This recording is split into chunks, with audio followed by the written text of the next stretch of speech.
Hello, my name is Alan MacNeill, and for my DATA620 time series presentation, I will be discussing television ratings over the past 40 years, their trends, and the impacts of these trends on the right fees for certain special events. First, we must define a Nielsen rating. A Nielsen rating is a percentage of the national television household universe, basically the number of homes in the United States that have televisions.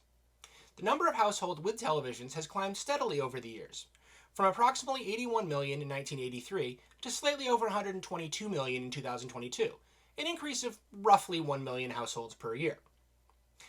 MASH's 60.7 rating, the highest rating in single episode television history, means that approximately 60% of the 81 million houses with TVs at that time were watching that episode, roughly 49 million homes.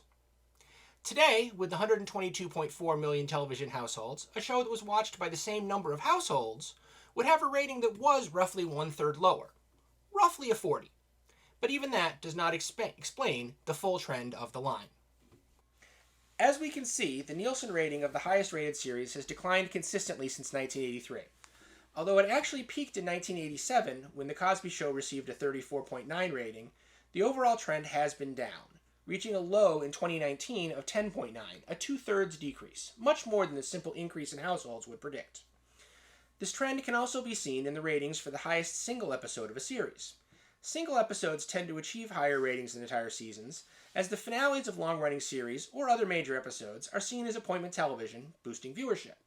But even still, we can see that the single episode rating high has diminished, from the 60.7 MASH achieved in 1983 down to a mere 10.7 rating achieved by the series finale of The Big Bang Theory in 2019. That is a decrease of over 80%. There is one area that has defied these decreases. Sporting events have consistently been high ratings winners. This can be seen in two ways. First, we can track the types of shows which were the highest rated in a given year.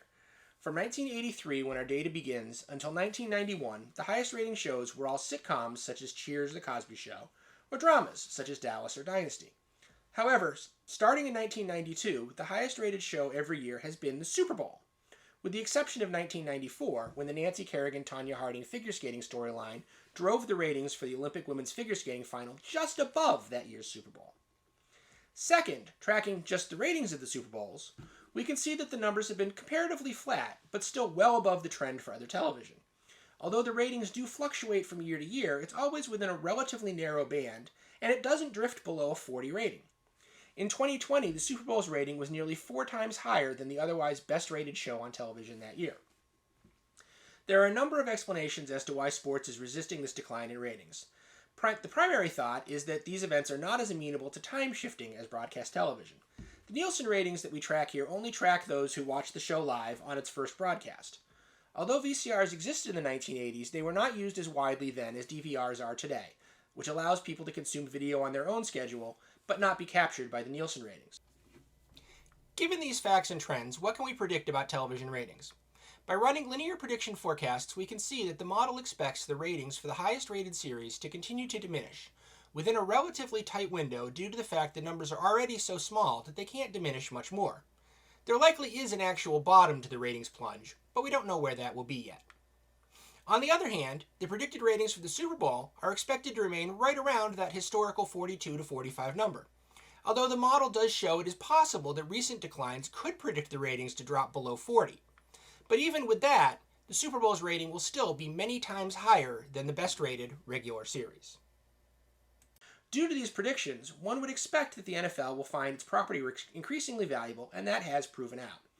As we can see, the rights fees for NFL games have steadily increased during the time of our study, and we can see that trend continuing for the next decade as the recently reached contracts ensure that the NFL will continue to receive $12 billion or more a year for its telecasts through at least 2033.